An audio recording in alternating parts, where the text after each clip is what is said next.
ఈరోజు నా స్టైల్ టమాటా పప్పు ఎలా చేయాలో చూపిస్తున్నానండి. ఫస్ట్ అయితే పండు టమాటాలు మీకు ఎంత కూర కావాలంటే అన్ని టమాటాలు తీసుకోవచ్చు. నేనైతే 1 కిలో తీసుకున్నాను. ఫస్ట్ అయితే క్లీన్గా కడుక్కున్న తర్వాత దీన్ని చిన్న చిన్న ముక్కలుగా కోసుకోవాలా. ఇట్లా చిన్న చిన్న ముక్కలుగా కోసేసుకోవాలండి. చూడండి అన్నీ ఇట్లా చిన్న చిన్న ముక్కలుగా కోసేసుకున్నా. ఫస్ట్ అయితే స్టవ్ వెలిగించుకొని తర్వాత ఇది గిన్నె పెట్టేసుకున్న తర్వాత ఈ ముక్కలన్నీ దీంట్లో వేసేసి కోసిన ముక్కలన్నీ టమాటా ముక్కలు.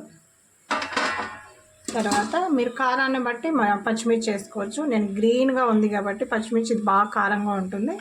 ఇన్ని మిరపకాయలు వేసేస్తున్నాం. తర్వాత ఆయిల్ పోసేసుకోవాలి.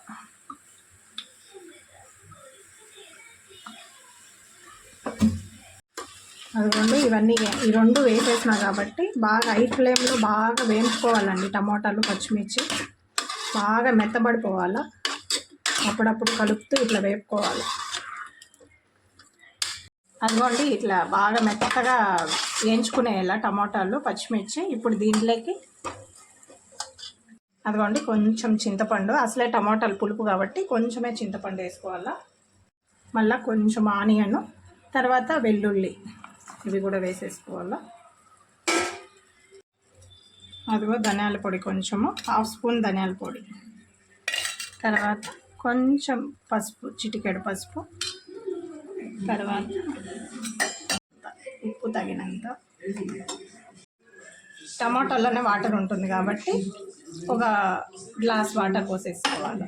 ఇవంతా కలిపేసుకొని హై ఫ్లేమ్లో పెట్టేసి మూత పెట్టేసేయాలి. బాగా ఉడికిపోతాయి. తర్వాత మనము ఇట్లా కలిపేసుకొని తర్వాత మూత పెట్టేసేయాలి. అదిగో ఇట్లా దగ్గరగా ఉడకపోయిందండి. దీన్ని బాగా పప్పు గిత్తి తీసుకొని దుద్దేసుకోవాలా. ఇట్లా పప్పు గిత్తితోటి బాగా నున్నగా దుద్దేసుకోవాలి. ఇదంతా అదో ఇట్లా మెత్తగా దుద్దేసినానండి. పప్పు గిత్తి తీసుకొని దీన్ని ఇప్పుడు పోపుడు వేసుకోవాలా. స్టవ్ వెలిగించుకొని ప్యాన్ పెట్టుకొని ఆయిల్ ఎంత కావాలో అంత ఆయిల్ పోసేసేయాలి. తర్వాత ఆయిల్ వేడెక్కిన తర్వాత పోపు దినుసులు వేసుకోవాలి.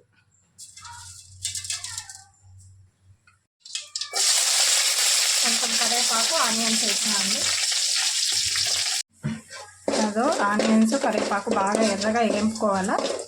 వేసిన తర్వాత ఈ టమాటో ఉంది కదా, ఈ టమాటోని ఎత్తి దీంట్లో వేసేసి ఇదంతా బాగా కలిపేసుకొని 5 మినిట్స్ సిమ్లో పెట్టి వేపేసుకున్న తర్వాత మనకు టమాటో పప్పు రెడీ అయిపోయింది.